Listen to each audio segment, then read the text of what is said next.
My name is Sarah Collins, and I've been a police officer with the Boston Police Department for 6 years. I began my career believing I could make a difference, that I could be part of the solution instead of ignoring the problem. Maybe it was naivete, or simply the idealism we all harbor before facing the realities of the streets. The Peterson case was what changed everything for me. 3 months chasing a drug dealer distributing adulterated heroin who had already killed 17 young people on the city's east side. 17 lives, the youngest just 15. I spent sleepless nights, lost relationships, and sacrificed everything I had to build that case. Every detail meticulously documented, every piece of evidence cataloged according to procedure. My sergeant said it was the best-built case he'd ever seen in 20 years of service. It was a rainy Tuesday in March when I received my summons to appear in court. The preliminary hearing was scheduled for 9 in the morning, and I arrived at 7:30, reviewing my notes once again in the cafe across from the federal courthouse. The assigned prosecutor, Richard Harris, was known for his thoroughness and high conviction rate. We met briefly before the hearing, and he seemed confident. "Good work, Officer Collins. This case is very well wrapped up," I said, leafing through my notes and the forensic reports. "Thank you, sir. I worked hard on this," I replied, feeling that mixture of pride and anxiety. "Peterson will get at least 20 years with this evidence. Maybe more if the judge considers the overdose deaths. 20 years. It seemed fair for someone who had destroyed so many lives for profit. I finished my coffee and walked to the courtroom, feeling the weight of my badge on my chest. The Boston sky remained gray, as if the city itself was mourning the victims. Courtroom 304 was nearly empty when I entered. A few court officers, a clerk preparing their equipment, and 2 assistant prosecutors, discussing in low voices. Peterson hadn't arrived yet, and I assumed he was being transported from the detention center at that moment. I sat in the front row, behind the prosecution's table, and waited. It was then that I noticed something unusual happening. Richard Harris hurried in, talking to a man I didn't recognize. The prosecutor seemed displeased, gesturing and shaking his head. They approached me, and I could tell something was wrong. "Officer Collins, there's been a change of plans," Harris said, adjusting his tie the way he did when he's nervous. "This is Dale Roberts, Assistant District Attorney. He'll be taking over the Peterson case from now on." I jumped up, my face heating up. "What do you mean? We've been working on this case for months, sir. You know every detail, every ... double quotes direct order from the chief," Harris interrupted, avoiding my gaze. "I have another high-priority case that requires my immediate attention. Roberts is fully qualified." I looked at the Roberts guy. He looked like he was fresh out of law school, with a suit too expensive for an assistant district attorney's salary, and a look of superiority that instantly irritated me. "When was the last time you worked a federal-level trafficking case?" I asked, unable to hide my frustration. Roberts smiled, a smile that didn't reach his eyes. "Don't worry, officer. I've plenty of experience." He turned to Harris before I could answer. "You can go easy, Richard. I'll take it from here." Harris nodded, patted the rookie on the shoulder, and left without looking me in the eye. This was wrong. Very wrong. In 6 years on the force, I'd never seen a last-minute prosecutor changed on a case of this magnitude. "Let's review the evidence quickly before they bring in the defendant," Roberts said, opening his briefcase. "You've already reviewed the case, right?" I asked, trying to control my voice. Sure. I just want to confirm a few points." He quickly flipped through the documents in a way that made it clear to me he was seeing them for the first time. Before I could protest, the doors opened and 2 bailiffs entered, escorting Peterson. Marcus Peterson, 37, had a lengthy criminal record dating back to the age of 16, but had never served more than 5 years in prison. He was wearing the orange prison uniform with handcuffs on his wrists and ankles. His eyes scanned the room and landed on me. He smiled, a smile that sent chills down my spine. A few steps. Behind him, a man I recognized immediately entered, Victor Saviano, a criminal lawyer known for defending high-level drug traffickers and securing miraculous deals for his clients. Rumors abounded that he had connections to organized crime, but nothing could be proven. What was he doing there? Peterson was a mid-level drug trafficker. He couldn't afford to hire someone like Saviano. Judge Matthew Parker entered the room, and everyone stood. At 9 o'clock sharp, the hearing began. Case number 47829B, State v. Marcus Peterson, the clerk announced. Charges of trafficking and controlled substance, adulteration resulting in death, criminal conspiracy, and unlawful possession of a firearm. Judge Parker looked over his reading glasses. Who represents the prosecution? Roberts stood, adjusting his tie. Dale Roberts, Assistant District Attorney, Your Honor, and the defense. Saviano stood with the elegance of someone who has been a courtroom regular for decades. Victor Saviano. Representing Mr. Peterson, the judge frowned, clearly surprised by Saviano's presence. Very well, this is a preliminary hearing to determine if there is sufficient evidence to proceed with the charges against the defendant. Mr. Roberts, you may begin. Roberts stood up and began presenting his case. I immediately realized he was completely lost. He mixed up important dates, confused witness names, and even cited evidence that didn't even exist in our case. Excuse me, Your Honor, I interrupted, rising from my seat. I couldn't just sit by and watch this disaster unfold. The judge looked at me in surprise. And you are? Officer Sarah Collins, Your Honor, I was the lead investigator on this case, and there are some inaccuracies in the prosecutor's statements that need to be clarified. Judge Parker stared at me for a few seconds. Officer Collins, you are not permitted to speak at this time. If you wish to assist Mr. Roberts, please do so during a recess. But Your Honor, he is, officer. The judge's tone was final. Sit down, or you will be removed from the room. I glanced at Roberts, who gave me an irritated look. Saviano smiled slightly. Something was very wrong here. I sat, my blood boiling. Roberts continued his disastrous presentation for another 10 minutes, systematically undermining every strong point of our case. When he finally finished, Saviano stood to speak. Your Honor, with all due respect, the prosecution has not presented sufficient evidence to support the serious charges against my client. Based on the prosecutor's own presentation, I request that the charges of tampering resulting in death and criminal conspiracy be dropped, and only the charges of possession and sale of a controlled substance be maintained, with the possibility of bail. The judge adjusted his glasses, seeming to consider the argument. He couldn't believe what was happening. 18 months of investigation being thrown away in less than half an hour. Mr. Roberts? The judge asked, giving the prosecutor a chance to respond.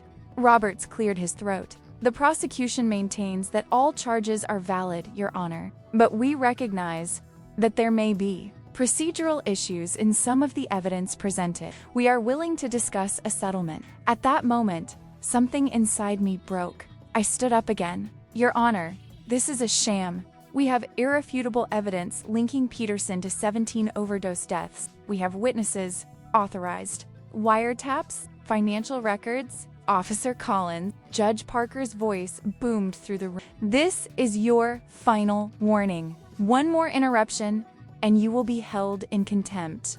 Roberts turned to me, his face red with anger. Stand back, officer, he said through gritted teeth. You're disrupting due process. That's when Saviano leaned over and whispered something in Peterson's ear. The next second, everything happened so fast. Peterson, still handcuffed, jumped to his feet and ran straight toward me. The bailiffs, caught off guard, took a second longer to react. Instinctively, I recoiled and reached for my gun, but I remembered I'd left it in the safe in the hallway, as per court procedure. Peterson slammed into me with full force, knocking us both to the ground. I felt the impact of the metal handcuffs against my face and the metallic taste of blood in my mouth. The courtroom erupted in chaos. Officers ran, people screamed, and the referee ordered order restored. I struggled to shift Peterson's weight off me, but he seemed determined to inflict as much damage as possible before being restrained. Just the beginning, bitch, he whispered in my ear, before 3 officers finally managed to pull him off me. I stood up dazed, feeling a trickle of blood trickle from my cut eyebrow. I glanced at Roberts, who seemed more concerned with the scattered papers than the fact that I'd been attacked. Saviano remained calmly seated, watching everything with a slight smile on his face. As the officers dragged Peterson out, I noticed something had been stuffed into my blazer pocket during the scuffle. I carefully touched the object without removing it. It looked like a small flash drive. Judge Parker, visibly irritated, closed the session and rescheduled it for the next day. "And I want increased security," he ordered before leaving. I refused medical attention, saying it was just a superficial cut. I needed to get out of there. I needed to understand what was happening. In the courthouse bathroom, I locked myself in a stall and examined the flash drive.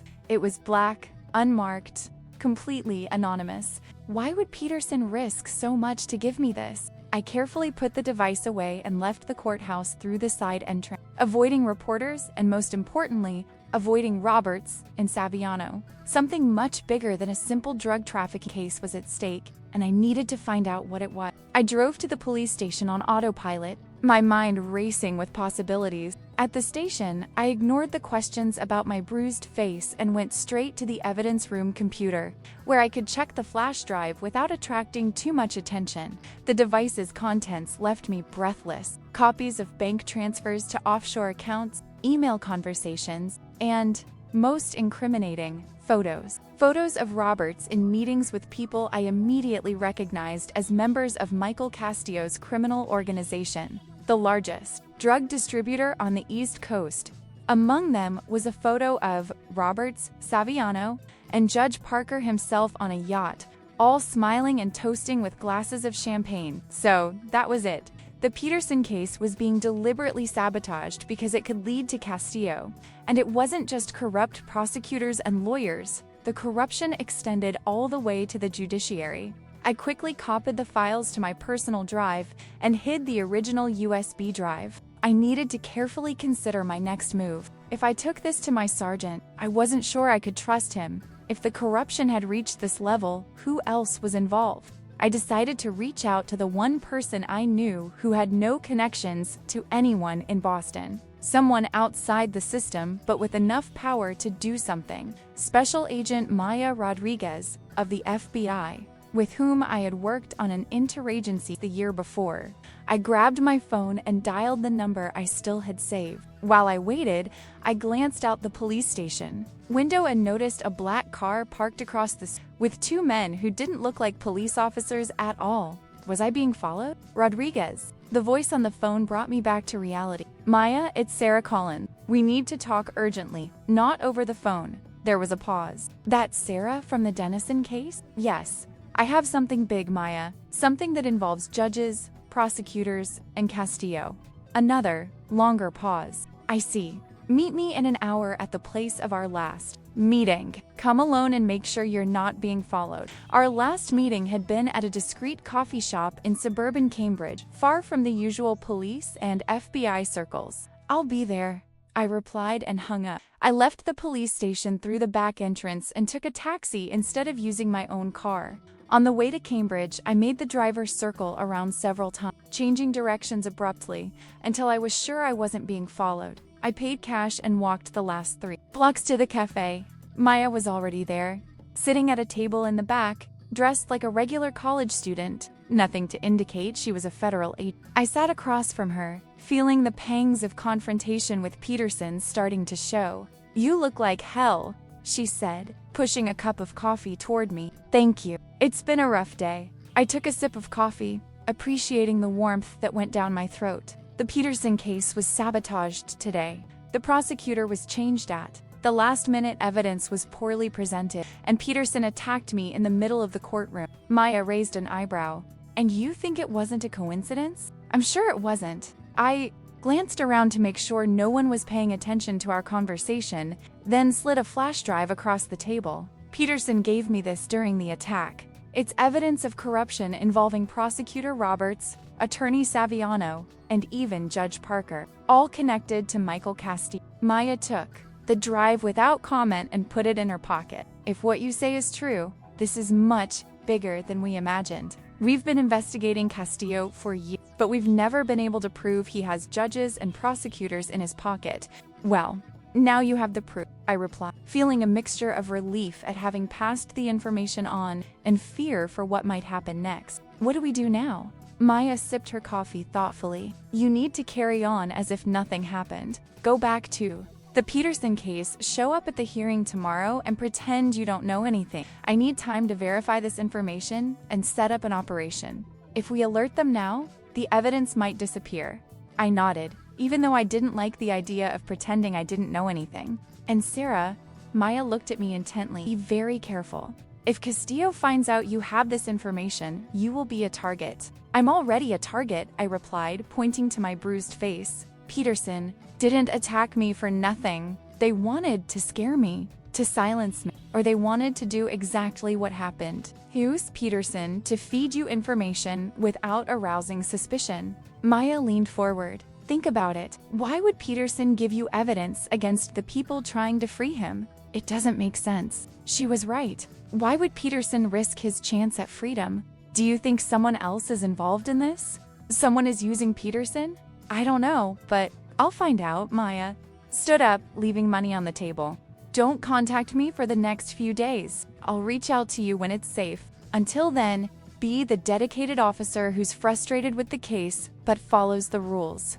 I nodded, not entirely convinced I could fake it so well. Maya squeezed my shoulder lightly and left, blending easily with the students on the street. I returned home by a different route, constantly checking to see if I was being followed. My small apartment in Jamaica Plain had never felt so empty and vulnerable. I double-checked the locks and placed my gun on the nightstand before taking a long, hot shower, trying to wash away the day's stress. As the water ran down my body, I thought about Peterson and the flash drive. What if Maya was right? What if someone else was using Peterson to expose corruption? I needed to find out more about the case, about the connections. After my shower, I turned on my laptop and began reviewing all my notes on the Peterson case. Was there anything I'd missed? Some connection I hadn't seen before. I spent hours rereading statements, reviewing surveillance photos, and analyzing phone records. That's when I noticed something strange. In the weeks leading up to Peterson's arrest, he had received several calls from a number not listed in any official reports. A number I hadn't investigated. Using access to the police database, I ran a reverse lookup. The number was registered to a shell company, but with a few more searches, I was able to trace it back to a real person, Lisa Mercer, a former federal prosecutor now working for the Department of Justice's Internal Affairs Division. DOJ Internal Affairs investigating Peterson? That would explain a lot. Peterson could be cooperating with a federal investigation into corruption in the Boston justice system. The courthouse attack could have been staged to pass me the evidence Lisa Mercer had collected. I needed to talk to Lisa Mercer, but I couldn't just call her. If there really was a federal investigation underway, I could jeopardize everything. I decided I needed some sleep before deciding my next move. I lay down, but sleep didn't come easily. Images of the courtroom, of Peterson attacking me, of the photos on the flash drive all jumbled together in my exhausted mind. I woke up startled by the sound of my cell phone. The clock read 3:27 in the morning. Collins, I answered, my voice hoarse with sleep. Officer Collins, this is Detective Wilson. There's been an incident at the detention center. I thought you might want to know. I sat up in bed, wide awake now. What kind of incident? Marcus Peterson was found dead in his cell an hour ago. Apparent suicide. My blood ran cold. Suicide? How is that possible? He was under constant surveillance after what happened in court. Apparently not consistently enough, Wilson replied, his tone suggesting he didn't believe the suicide story either. I thought you should know, since it was your case. Thanks for letting me know. I'll be right there. It's not necessary, Collins. There's nothing you can do here. The coroner has already taken the body. Even so, I want to see the cell. Speak to the guards who were on duty. There was a pause on the other end. I don't think it's a good idea to get involved in this, Collins. The case is being treated as a suicide, and the investigation is under the jurisdiction of Internal Affairs. Internal Affairs again. Too much of a coincidence. I see. Thanks for the heads. Wilson? I hung up and sat on the bed for a few minutes, processing the information. Peterson's death meant someone was covering their tracks. Did they know about the flash drive? Did they know I'd passed the information to the FBI? I decided I couldn't just sit around. I quickly dressed, grabbed my gun and badge, and headed out into the cold Boston night. The detention center was on alert when I arrived. I flashed my badge at the entrance, claiming I needed to check on some things related to the Peterson case. I'm sorry, Officer Collins, said the guard at the desk, a man I didn't recognize. We have strict orders not to allow access to Peterson's cell or any information related to the incident. Whose orders are these? I asked, trying to remain calm. Straight from Captain Reeves. Reeves was the head of internal affairs, someone I had little contact with. That he would be personally involved in a simple prison suicide case was unusual, to say the least. I see. And the guards who were on duty? They were taken away for questioning. It's standard procedure. Of course it was. I left the detention center feeling like I was being watched. I hadn't learned any useful information, but at least I had confirmed one thing. The case was being quickly hushed up. I decided to go to the police station. Even at that early hour, there was always someone at the station. I needed to access the system and see if I could get more information about Lisa Mercer and her possible connection to Peterson. The police station was nearly empty, except for a sleepy receptionist and a few officers working the night shift. I went straight to my desk and turned on my computer. While I waited for the system to boot up, I noticed that the door to my sergeant's office was ajar, with the light on. Odd, since he rarely worked the night shift. I got up silently and approached the door. Voices came from inside, urgent whispers I couldn't immediately identify. ... must be contained. Immediately ... a voice I recognized as Captain Reeve. She's just a dedicated cop who doesn't know what she's getting into. My sergeant, Jim Hendricks's voice sounded tired. Dedicated or not, she's digging too deep. Peterson is dead, but the damage has already been done. If she continues ...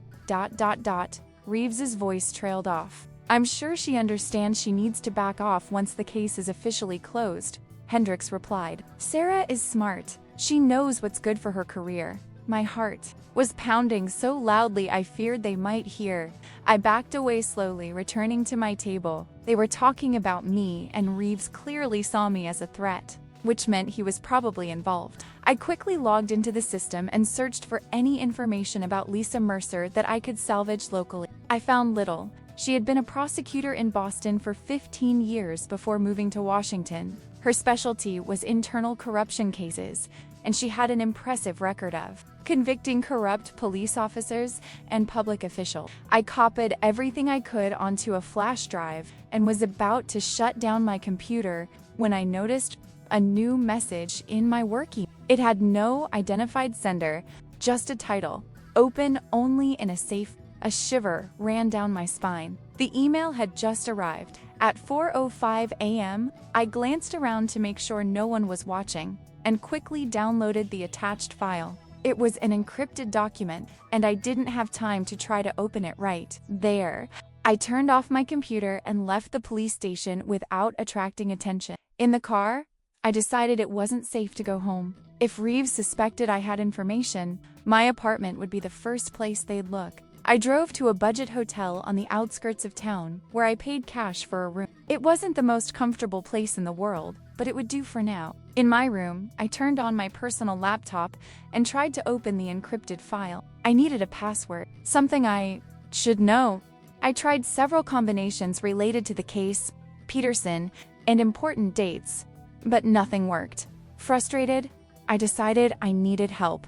It was almost 5 in the morning, too late or too early to call anyone. I lay back on the hotel bed trying to gather my thoughts. Peterson dead, Reeves and possibly my own sergeant involved, a mysterious file I couldn't open, and Maya Rodriguez from the FBI who asked me to act normally while she investigated. I fell asleep without realizing it, and woke up to the sound of my cell phone ringing again. It was almost noon. Collins, I answered, still groggy from sleep. Where are you? It was the voice of my sergeant, Jim Hendricks. My heart raced, remembering the conversation I'd overheard just hours before.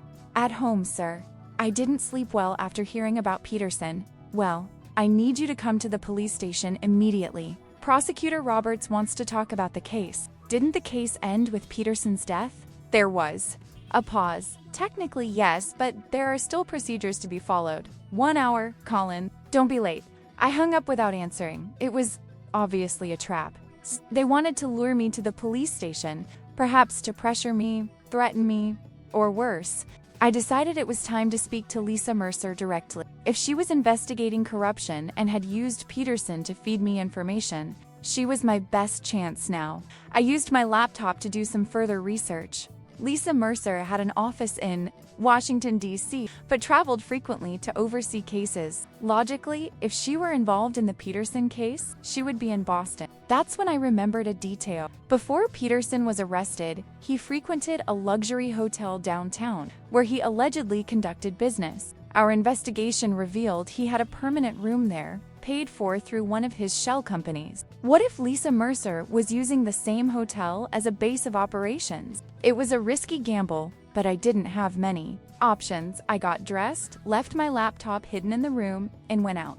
On the way to the Grand Boston Hotel, I stopped at an electronics store and bought a prepaid cell phone. I no longer trusted my personal phone. The Grand Boston was an imposing establishment in the city's financial heart. I walked in as if I belonged, heading to the reception desk. "Good morning," I said to the young receptionist, discreetly showing my badge. "Officer Sarah Collins. I'm looking for a guest, Lisa Mercer. This is an urgent police matter." The receptionist entered the name into the system. "I'm sorry, officer. We don't have any guests with that name. I expected that. She may be using a different name." She's a woman in her 50s, with short gray hair, about 5'5". The receptionist looked uncomfortable. "I'm sorry, I can't release information about our guests without a warrant." I nodded, understanding her position. "I see. In that case, could you at least deliver a message to her if you see her? It's really important." The receptionist hesitated, but finally agreed. "I can do that." I wrote a simple message on a piece of paper. "We need to talk about PM. Sarah C." I added my prepaid cell phone number. I handed it to the receptionist along with $20. "Thanks for your help." I left the hotel and positioned myself across the street at a small cafe overlooking the entrance. If Lisa Mercer were indeed staying there, my message would intrigue her enough to make contact. After 2 cups of coffee and almost 3 hours of waiting, my prepaid cell phone rang. My heart raced. "Hello, Officer Collins." It was a female voice, direct and blunt. "I see you're asking questions. Are you Lisa Mercer? That doesn't matter now. What matters is that you're in danger. Peterson is dead, and you're probably next." "Did you know about Peterson? Were you in contact with him?" I asked, trying to get confirmation of my suspicion. "Meet me in 30 minutes in the public garden near the Washington Monument. Come alone and make sure you're not being followed." She hung up before I could respond. I looked around the cafe, suddenly paranoid. Were people really watching me? Or was it just my imagination? I paid quickly and left, taking a roundabout route to the public garden. The park was relatively empty for a weekday afternoon. A few mothers with children, a few executives enjoying lunch outdoors, and the occasional tourist taking photos of the monument. I sat on a bench with a good view of the area and waited. Exactly at the appointed time, a woman sat down next to me. She matched the description I'd given the receptionist. Short gray hair, about 50 years old, of average height. She dressed like a businesswoman, with a well-cut suit and a posture that radiated authority. "Sarah Collins," she said, not as a question, but as a statement. "You've caused quite a stir. Are you Lisa Mercer?" I asked again. She nodded discreetly. "I am, and I've been investigating corruption in the Boston justice system for 18 months. Peterson was one of my informants." This confirmed my suspicion. "Were you the one who instructed Peterson to pass me the flash drive in court?" "Yes. We needed the evidence to reach someone outside the corruption ring. My investigation identified you as one of the few police officers we could trust. Why not approach me directly?" "Too risky. There are eyes and ears everywhere in the department." Peterson agreed to help, in exchange for protection and a reduced sentence. Now he's dead, which means our operation has been compromised. "Speaking of compromise," I said, leaning forward slightly, "my sergeant, Jim Hendricks, was talking to Captain Reeves early this morning. They were talking about me, about how I needed to be contained." Lisa Mercer frowned. "This confirms our suspicions about Reeves. As for Hendricks, it's disappointing, but not surprising. Castillo's network has infiltrated virtually every level of the police department. What about the encrypted file I received by email? Did you send it?" She looked genuinely surprised. "I didn't send any files. When did you get this?" "Around 4 in the morning on my work email." "That's problematic. If it wasn't me, then who... She paused thoughtfully. "Maybe Peterson activated a contingency plan before he was killed. He knew more than he shared with me." "I need the password to open the file," I said, feeling like we were finally getting somewhere. Lisa was silent for a moment. "Peterson had a method for his passwords. He used important dates in reverse. followed by the initials of the person involved. That gave me an idea. The date of the first overdose death linked to Peterson's adulterated heroin, reverse, followed by my initials. Maybe it would work. We need to move, Lisa said, standing up. It's not safe to stay in one place for too long. Do you have a place to stay that isn't home? A budget hotel on the outskirts? I paid cash, no record. Good. Go back there and try to open the file. I'll continue my investigation from other angles. We need to find out how deep this corruption goes before we can act. What about the FBI? I passed the information on the flash drive to Agent Rodriguez. Lisa smiled slightly. Maya Rodriguez is one of my best agents. She's coordinating the federal investigation with. The fact that you trusted her shows you have good instincts. Before we could continue, I noticed a man with a newspaper sitting a few benches away. He seemed to be paying close attention to us as he pretended to read. Don't look now, but I think we're being watched, I muttered.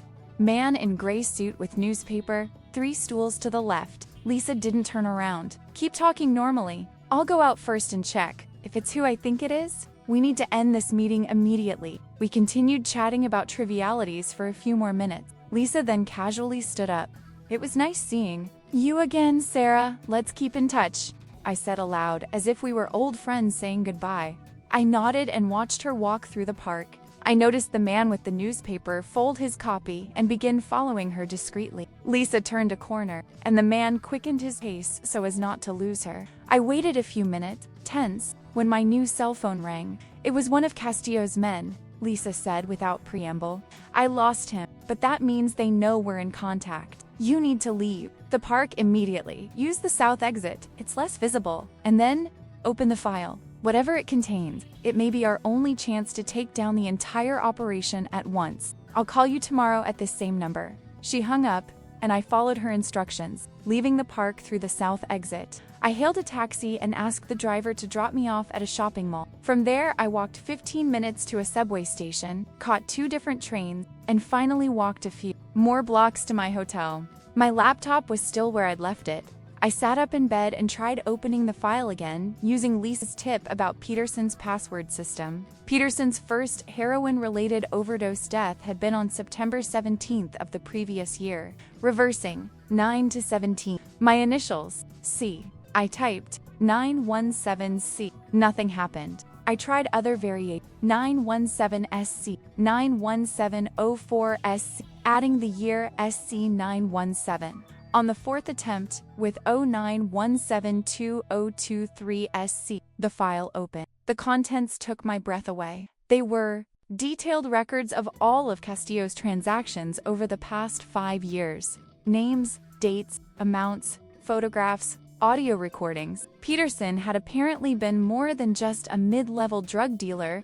He'd been Castillo's unofficial accountant, keeping records of everything like his own life insurance. Among the documents, I found a list of names that chilled my blood. Judges, prosecutors, police officers, local politicians, all on Castillo's payroll. And among them, as I suspected, were Judge Parker, District Attorney Roberts, Captain Reeve, and, to my dismay, my sergeant, Jim Hendricks. But the most shocking was the last name on the list, Maya Rodriguez, FBI. My stomach sank. Maya, the agent I'd trusted, the one I'd given the evidence to, was on the list. If that were true, she could have alerted Castillo about the flash drive, about Lisa Mercer, about me. I grabbed my prepaid cell phone and called Lisa immediately. It went straight to voicemail. I left an urgent message asking her to call me back as soon as possible, without going into specific details. I needed to verify that the information about Maya was true. If she really was working for Castillo, then I had handed all our evidence directly to the enemy. I spent the next few hours meticulously reviewing all the documents, searching for more details about Maya. I found records of bank transfers to a Cayman Islands account in her name, and an email from an anonymous account to Castillo, mentioning our FBI agent, who was keeping federal investigations out of our business. The more I read, the more clear the betrayal became. But there was still one problem. How could I prove all this? How could I get this information to someone I could trust when I apparently couldn't trust anyone? It was already night when I realized someone was standing outside my room. a shadow beneath the door, motionless. I silently grabbed my gun and positioned myself next to the entrance. There was a soft knock, 3 short knocks, a pause, 2 knocks. "Sarah, it's me, Lisa. Open the door." I held the gun at the ready. How can I be sure? Peterson used inverted dates for his passwords. His case had 17 overdose victims. Information only Lisa would know. I lowered the gun and quickly opened the door, pulling her inside. Lisa looked exhausted and had a small cut on her forehead. "I had to dodge some trouble to get here," he explained, sitting down heavily in the room's only chair.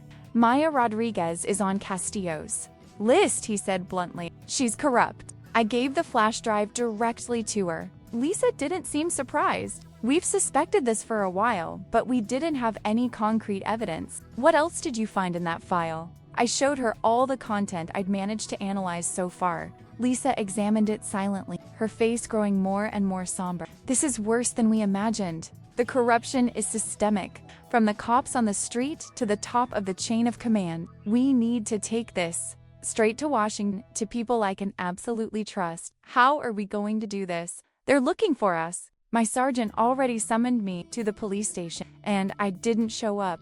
By now, they must have a warrant for my arrest." Lisa thought for a moment. "I have a contact who can help us get out of the city undetected. But first, we need to back up all of this. If something happens to us, the evidence can't be lost." We spent the next hour making multiple copies of the document, saving them on different devices and uploading them to secure servers Lisa had access to. We were almost finished when we heard cars screeching to a halt outside the hotel. Lisa ran to the window and peered carefully through the curtain. Police. At least 4 police cars. They found us. My heart raced. "What?" I was extremely careful. "Maya." Lisa bit her lip thoughtfully. "She must have tracked your original phone before you switched to the prepaid one. She's probably triangulating your last known location. What do we do now?" Lisa pointed to the bathroom window. "Through the back. There's an alley that leads to a parallel street. Take only the essentials. Leave the laptop, we already have the copies." I put away my gun, my prepaid cell phone, and one of the flash drives with the evidence. Lisa was already in the bathroom, opening the small window that looked out onto the back of the hotel. "It's going to be tight, but we can get through," she said, already squirming to get through. "The opening." I held her hand to help her down the other side. That's when we heard loud knocking on the bedroom door. "Boston police! Open the door immediately." Lisa finished passing through the window and held out her hand to me. "Hurry?" I struggled through the window. I was almost to the other side when I heard the sound of the door being kicked in. I forced my body out just as a police officer entered the bathroom. "There, out the window," he shouted. I fell to the ground on the other side, and Lisa pulled me to my feet. We began to run down the alley, hearing the sound of footsteps and shouts behind us. "Left," Lisa instructed, turning abruptly at a fork in the road. We ran for several minutes, weaving through alleys and narrow streets, until we finally reached a busy avenue. Lisa raised her arm, and miraculously, a taxi stopped. "Right, ladies? You seem to be in a hurry." "We're late for a train," Lisa replied with a practiced smile. "My friend here will miss the birthday trip we've been planning for months if we don't make it on time." The driver nodded, apparently convinced, and sped towards the train station. "South Station will be crawling with police in a few minutes," I whispered to Lisa. "I know. So we're not taking a train there. We're just going to use the station as a jumping-off point for our real destination." We arrived at a station which was packed with late-night travelers. Lisa paid the taxi and guided me firmly by the arm through the crowd, as if we were just 2 friends in a hurry. "Keep your head down, but walk normally," he instructed. The biggest mistake fugitives make is acting like fugitives. We walked through the main lobby and out a side door that led to a covered parking garage. Lisa walked purposefully to a nondescript black sedan and pulled a set of keys from her pocket. "Your car?" I asked, surprised. "An unregistered vehicle I keep for emergencies," she explained, opening the doors. "Get in." As Lisa drove out of Boston, I explained to her in more detail what I had found in the files. The extent of the corruption was almost unimaginable. Castillo had literally bought the Massachusetts criminal justice system. "Where are we going?" I asked finally. "New Hampshire. I have a safe house near the border. From there, we can arrange a safe transfer of the documents to Washington, and then Lisa glanced at me briefly before turning her attention back to the road. Then, you'll have to decide. Disappear for a while until this is all resolved. Or stay and face the charges. They'll surely level against you. What accusations? I did nothing wrong. It doesn't matter. They'll fabricate evidence. Obstruction of justice. Theft of evidence. Even collusion with Peterson. Your word against that of a judge, a prosecutor, and several senior police officers. I pondered. This silently. My career, my reputation, my life in Boston would be over. But the alternative would be to allow Castillo and his accomplices to continue operating freely, destroying lives and corrupting the system I had sworn to protect. I'll stay, I finally decided. I'll face whatever comes. If I run, they win. Lisa nodded, as if she'd already expected this answer. It's a brave decision. And don't worry, you won't be alone.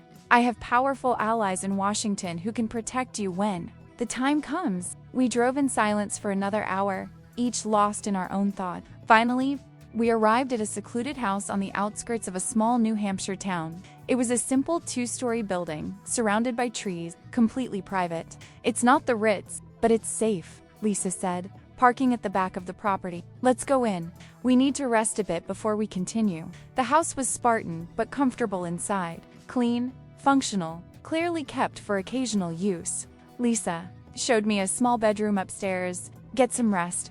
We need to organize the next steps tomorrow morning. I thanked her and retired to my room, but sleep didn't come easily. My mind kept replaying everything that had happened in the last 48 hours, from respected police officer to fugitive, all because she had tried to do the right thing. I woke with a start to the sound of breaking glass downstairs. Morning light was already streaming through the window. I grabbed my gun and slipped silently. Into the hallway, Lisa? I called softly. There was no answer, only the sound of heavy footsteps downstairs. I descended the stairs carefully, keeping my gun ready. The living room was empty, but the back door was open and there was broken glass on the kitchen floor. Someone had broken a window to get in. Lisa? I called again, louder this time. A faint groan came from the dining room. I ran in and found Lisa lying on the floor, blood staining her shirt. Oh my God, what happened? I knelt beside her, feeling for the wound. Ambush, she murmured, pressing her hand to a wound in her abdomen. Maya, ... She had a tracker. In the car. We need to call an ambulance, he said, already taking out his cell phone. Lisa grabbed my arm with surprising strength. No! They're looking for hospitals. You need to get out of here. Now. I won't leave you. The evidence ... is more important. Go to Washington. Contact Director Simmons. Only him. Tears began to stream down my face. Lisa, please let me help you. She smiled weak. You've already helped. More than you know. She coughed, a wet, worrying sound. My car's compromised. There's another. Back garage. Keys. In the kitchen cabinet. I wanted to protest. I wanted to insist on calling for medical help, but Lisa's determined gaze stopped me. She was right. The evidence was more important than any of us individually. I'll come back for you, I promised, taking her hand. As soon as I deliver the evidence, I'll come. Back with help. Lisa nodded weak. I know you will. Now go. I ran to the kitchen, found the keys where she'd indicated, and headed to the back garage. There, covered by a tarp, sat an old pickup truck, discreet enough not to attract attention. I started the engine and went back to get Lisa. When I returned to the dining room, my heart sank. Lisa was unconscious, her breathing shallow and irregular. I carefully lifted her into my arms and carried her to the truck, laying her in the back seat. I'll get help, I promised, more to myself than to her. As I drove toward the nearest hospital, I kept an eye on the rearview mirror, expecting to see police cars at any moment. Lisa was right about them guarding hospitals, but I couldn't just let her bleed to death. The small community hospital in Hampton Falls was a modest white brick building. I stopped the truck at the emergency entrance and ran inside. My friend's been stabbed, I yelled to the nurse at the front desk. She's losing a lot of blood.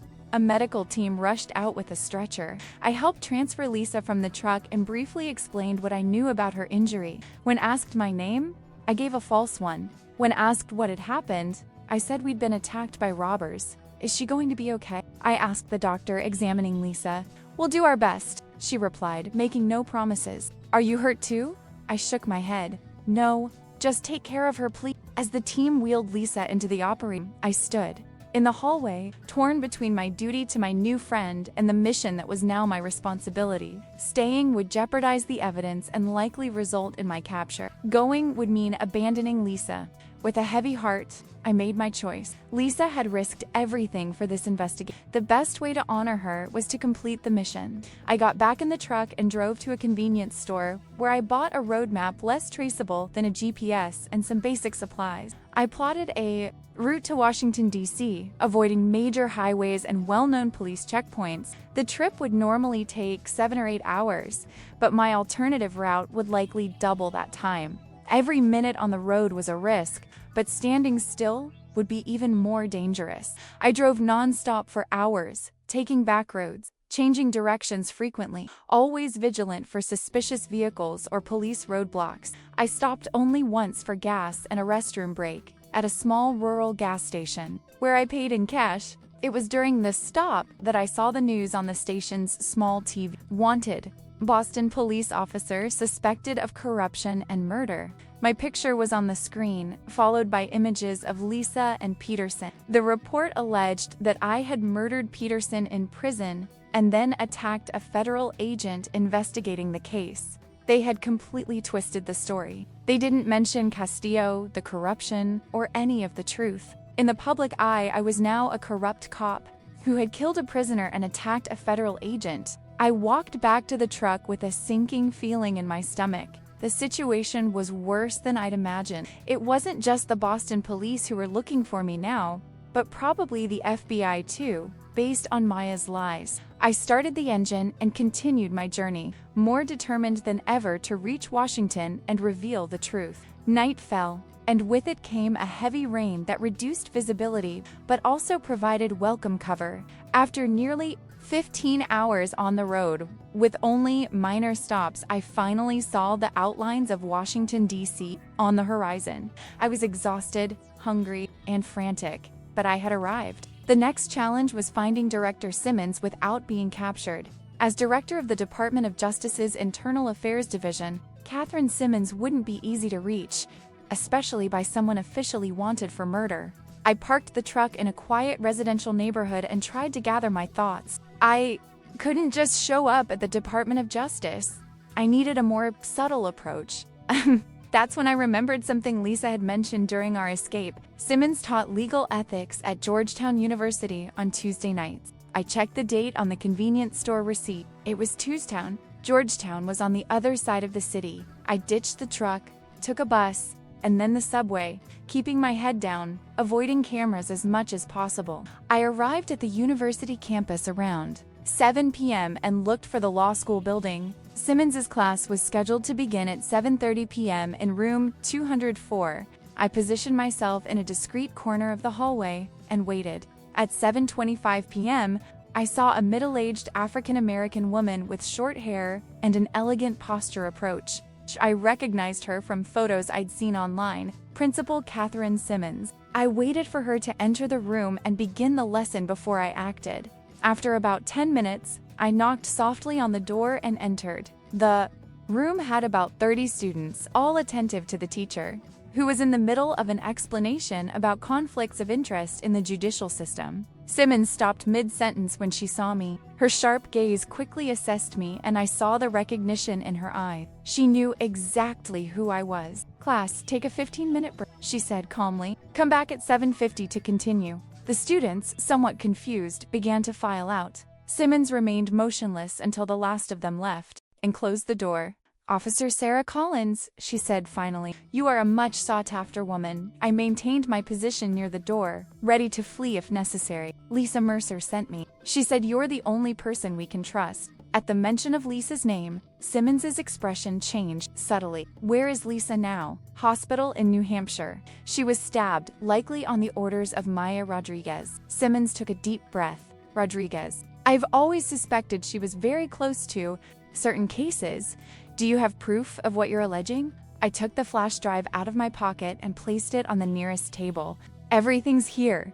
Records from 5 years of Michael Castillo's operations, including the names of every public official on his payroll, judges, prosecutors, police officers, and FBI agents. Simmons carefully picked up the drive. Do you know what you're doing, Officer Collins?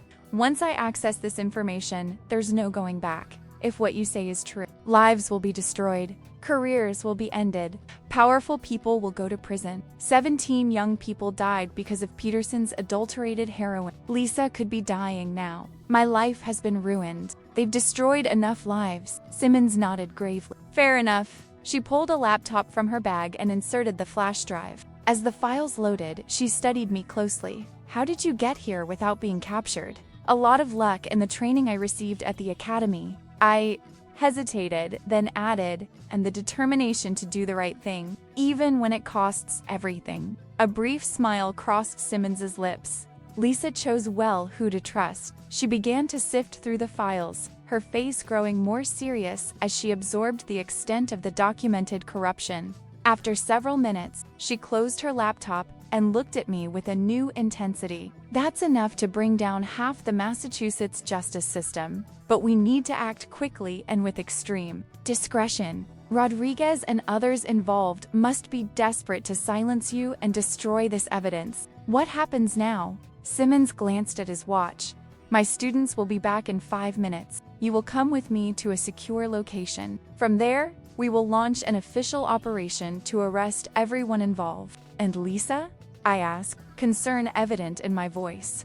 I'm already sending trusted agents to protect her, Simmons said, typing rapidly on his cell phone. She will receive the best medical care possible. We slipped out a side door before the students returned. Simmons's armored car was waiting for us in the faculty parking lot. During the drive to an unmarked federal building, I remained silent, processing everything that had happened. The next 72 hours were a whirlwind of testimony, suspect identification, and operational planning. Elite federal agents, personally selected by Simmons, prepared for a simultaneous operation in Boston, New York, and Washington. On the morning of the 4th day, sitting in a control room filled with monitors, I watched the largest anti-corruption operation in recent U.S. history unfold in real time. Maya Rodriguez was arrested in her Boston apartment, Judge Parker, while presiding over a trial, Captain Reeves, in the police station parking lot, Sergeant Hendricks, at his home,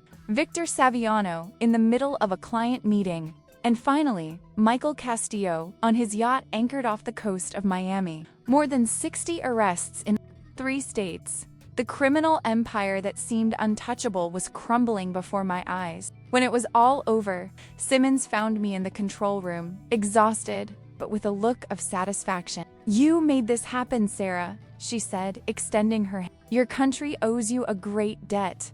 I squeezed her hand, feeling a mixture of relief and sadness. And Lisa?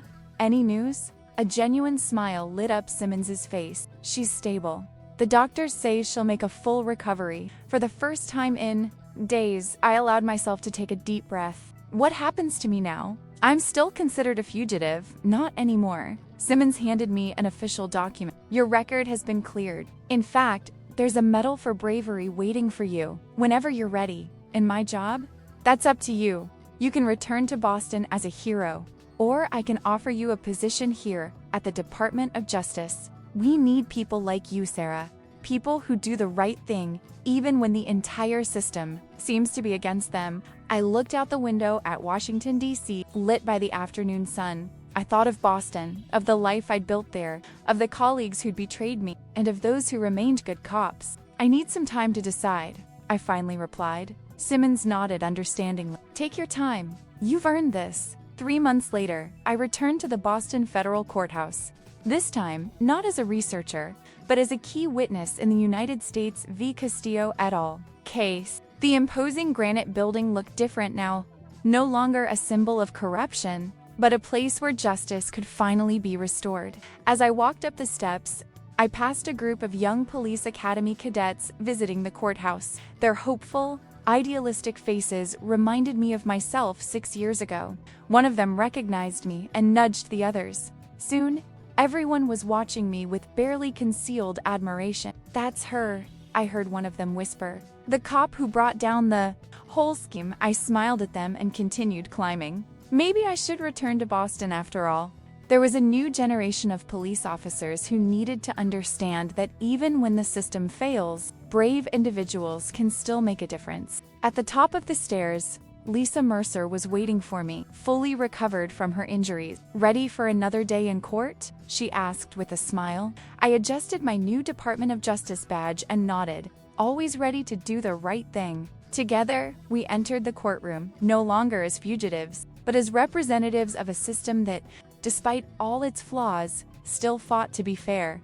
Justice wasn't perfect. I knew that better than anyone, but as long as there were people willing to risk everything for the truth, there would always be. And in that moment, as I walked into the courtroom where it all began, I knew I had found my true purpose, not just to lock up criminals, but to ensure that the system that served the people remained whole, fair, and worthy of the trust we placed in it.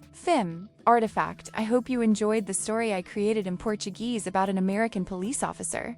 I chose this profession because it perfectly suited the courtroom setting and the situation described in the title. The narrative follows Officer Sarah Collins as she uncovers a network of corruption involving judges, prosecutors, and even her own department colleague. I took care to maintain the American perspective while narrating in Portuguese as requested, including elements of the U.S. justice system. The story features suspense, betrayal, pursuit, and ultimately a resolution that does justice to the protagonist's sacrifice. I'd love to hear what you thought of the narrative.